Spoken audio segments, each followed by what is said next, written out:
Welcome to episode 10 of Life Without Cravings. Today I want to bring up something that I think is really important that you hear. So sometimes trying to quit carbs is going to cause you more problems than you would have had if you didn't try to quit at all. And I'm not saying that to scare you from trying to quit, but I want you to be aware of what the potential dangers are here and how you can avoid it. Because that's what we want to do. We want to avoid the worst of the worst.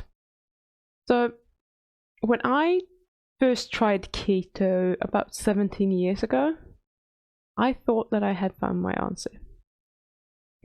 Staying away from sweets was a lot easier than it had ever been. And because I thought that I had found the answer, I started to believe that I could do it.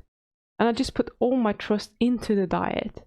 And at the time, I was also working one evening per week in a bakery. And I was just surrounded by all these goodies everywhere, and I didn't touch anything for weeks even.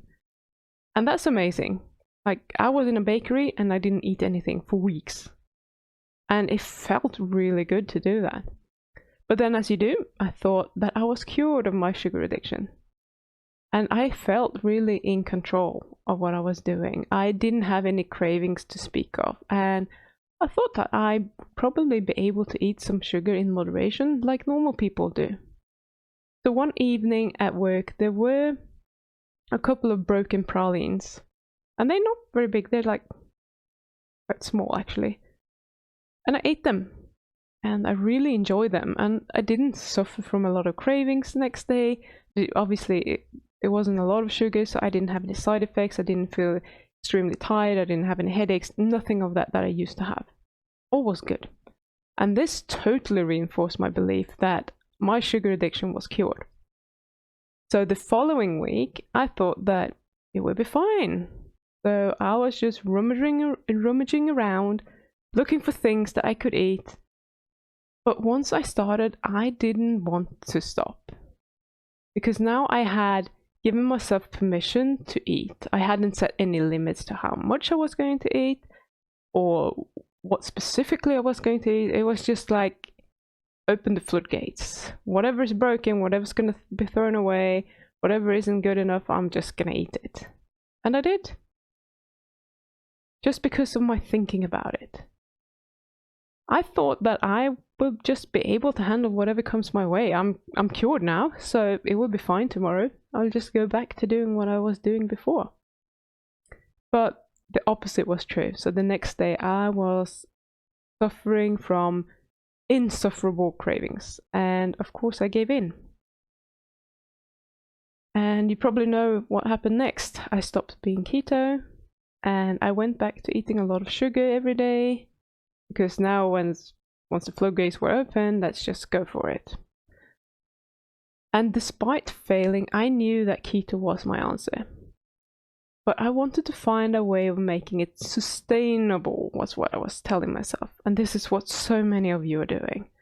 I started my several year-long on and off keto diet with keto treats. And I tell you, keto never worked as well for me again as it did the first time. And the reason for that is because I had now taught myself that keto is not the cure. And when finally eating sugar after being deprived of sugar feels awesome. And this is a completely different pathway in your brain that you build up. It's not the same as the normal cravings. It's actually stronger. So the trigger is usually actually just being on the keto diet where you're not allowed to have any sugar. It's that deprivation. This just builds up a lot of resentment over time. And eventually, when we give in to those cravings, it's usually a full-on binge that is happening, where we're trying to make up for everything that we missed out on. So I would go and get ice cream, and I would get cookies and ingredients to bake a cake, and sometimes even savory things like pizza maybe, or chips. And I don't even like those savory carbs that much, to be honest. It's not my thing, but I would just get them because now I was allowed to go and get them. I had a cheat day, so I was just going to make up for everything that I didn't get to eat normally. And I would just eat it. And the pressure that had just built up over weeks or however long I'd been on the diet from feeling so restricted, that would just like leave my body. And I could feel how the tension in my chest would just leave, and I felt like everything is just right with the world. It's like total relaxation, and that stress and the tension in my body that I've been carrying around for such a long period of time, and I wasn't even aware of it, it just disappeared. Of course I'm going to feel so good. But of course I would also feel terrible the next day. But the pleasure and the positive reinforcement from having this splurge was so much greater than just what I would get when I was giving in to cravings on a daily basis. So it's just like this super release, of which creates a super craving. And the more pleasure we get, the quicker we're going to learn that this behavior is a good one. And the stronger the compulsion will be to actually follow through on that. And you really want to avoid this if you can. Not only because the cravings are going to get a lot worse and make it harder for you to quit, and when you actually give in to them, you are going to give in on, it's going to be a lot worse than it would have been if you had given into a craving on a daily basis. But also when we go from one extreme to another extreme, your hormones aren't adjusted to what's coming their way, and you can make a lot of damage in a very short period of time. So if your body isn't used to making a lot of insulin because you haven't been eating a lot of carbs for a period of time, it will take a little while for your body to adjust to this and start making more insulin. And meanwhile, you might be suffering from diabetic blood sugar levels because you just had this huge binge on carbs from having had no carbs for a very long time, and you are temporarily unable to make enough insulin to take care of that. So you might be suffering from diabetic blood sugar levels for hours, and that can just wreak havoc. It's like that sugar is going to react with whatever it can react with in your body. And if that is blood vessels, they might break, that might cause inflammation, and then you might get a blood clot and eventually suffer from a heart attack or a stroke or something. There's so many things that the sugar can do. Or, with diabetes, you can get, lose the sensitivity in your fingertips, neuropathy. You might get problems with your eyesight. So if you keep doing this on and off, on and off, on and off, because when the sugar is binding, it's binding until those cells die. It doesn't go away. If you have low blood sugar, it's not going to release the sugar again. So it's permanent damage that you're making. And you're going to make this so much worse by having these big splurges when you can't produce the insulin than you would have had if you had eaten something sugary every day, when your body knows sort of how to handle it. You might still develop diabetes over time, but the immediate danger of the destruction that it makes in your body can be so much worse. And likewise, every time you go back to being keto after a binge, your body won't be fat adapted anymore, and you will probably feel awful for a week or two while you're adjusting again.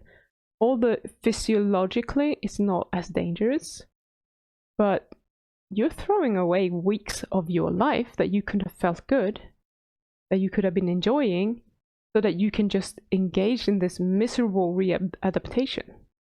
And not to speak of the mental agony that is going on as well. It's not fun, and this is a big barrier to going back on the diet, because we know that we're going to feel like shit for a while. And no one wants to feel like shit. So the big lesson here is don't try to quit. Decide to quit, or decide not to quit right now. I'm not saying, well, you can decide to never quit if you want to, but I don't think that is especially wise if you want to be healthy, but you can. But don't pedal back and forth, because that is really dangerous. And when you decide to quit, you want to make sure that you have the biggest chance of success, so that you can avoid building up more avenues for you to create these overwhelming cravings that you get when you do this. So my first tip for you for how to do this is to make sure that your reason for why you want to quit is strong enough. If you've been following my coaching with Alex on YouTube, you might remember when we dove deep into his why. That was quite early on, I think it was in week 7. He was telling me that the reason he wanted to quit is because this way of eating is literally killing him, and he doesn't want to die. And it's like, yeah, no one wants to die. Most people don't connect really with that feeling. They're like, yeah, I'm really scared. If they have a health scare, that might work, but in general, not really a good reason. So when we started digging deeper into this, it really boils down to him not feeling as if he's being true to himself. And I'm going to read this from my notes. And this is what I had written down. It's probably a version of what he said in many sentences, because if you know Alex, he's talking a lot. But he said, there are things that cannot and should not be tampered with. It's in my DNA. Dedicating myself to something that is true, has value or virtue, is a way to truly be myself. This came from him when we started digging. Like, he wants to live into his beliefs and he wants to be in integrity with himself. And when he's just binging, that's not in integrity with himself. But he also has this belief that he can't really stop and that he's an addict and is out of his control. So we need to find a way to go from where he is now to the other place. And that's why we're coaching, because he's not able to do that on his own. And it's really hard to see all of these pitfalls for yourself. I still have a coach, by the way. Not for sugar addiction, but I have a coach because I have so many pitfalls in all areas of my life. And I just need someone to point them out for me. And this is a really strong reason for why to pursue this, I think. But the crux is to continue to connect with this reason. So just a few weeks ago, I asked him, and he gave me his initial answer. He said, I'm eating this, I don't want to eat this way because I don't want to die. And I know that this will kill me. And I had to remind him of what his real reason was. Because he had not been practicing connecting with his deeper reason. He had forgotten about it. So he's still stuck with that surface level reason that I don't want to eat that way because it's going to kill me. The reason that he doesn't really connect with.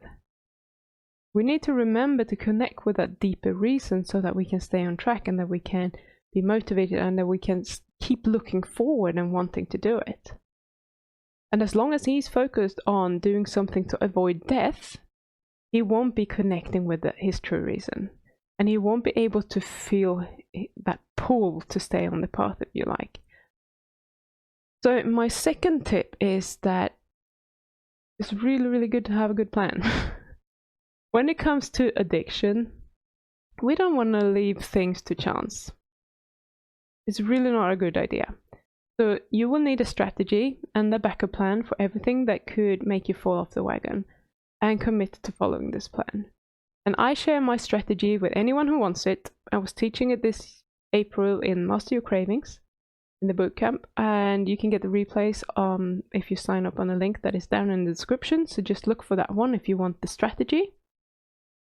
And then you want to commit to following this strategy and this plan that you have until you no longer desire any sugar or carbs.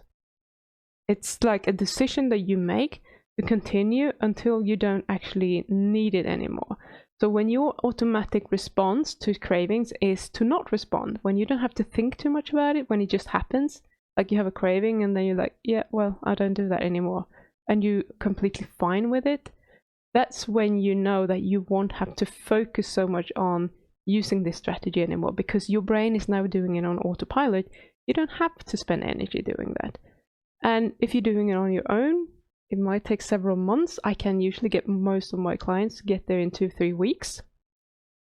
But I'm still keep reinforcing it because it's something that we want to make sure is becoming a part of you. It's not something temporary. We want that to be permanent. We really make sure that you keep doing it. And lastly, if you have the means to get a professional to help you with this, like, do it.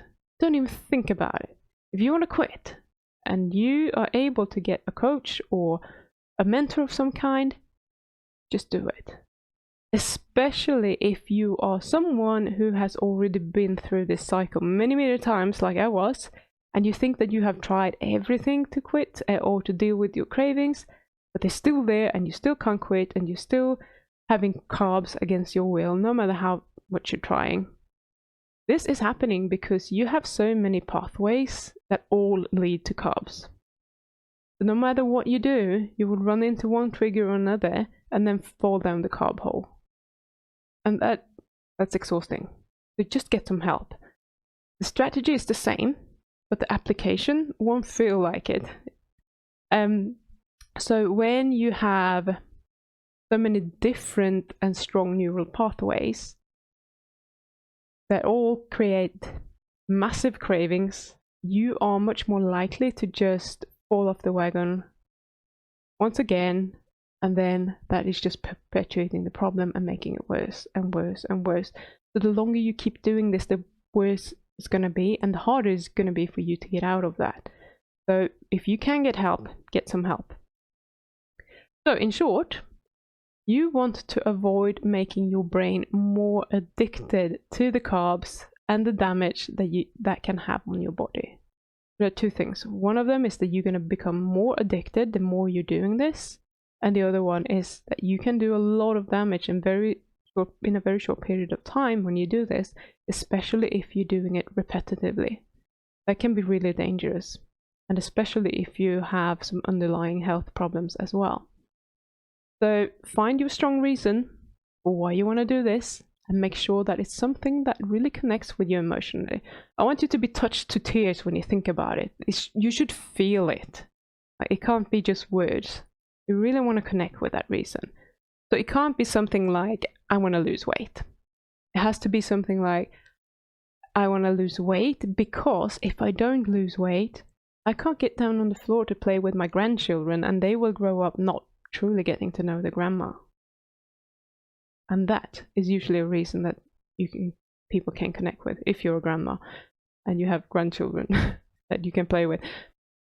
And then you want to create a solid plan, a plan that you can follow all the way until you succeed. Like, know what strategy you will use, have a backup plan for everything unexpected that might throw you off, and commit to just following this plan no matter what. And that's where your strong reason comes in. You want to use it to motivate you to stay with your plan. And then the last thing, just get help. Like, make your success inevitable. Work with someone who knows what you're going through and can help you navigate the world, because it's not easy with donuts and bread wherever you're looking. Like, they're going to be there. You can't change that. The world isn't going to change. The only thing that you can change is yourself, and change is hard. We don't like change. Our brains do not like change. That's dangerous.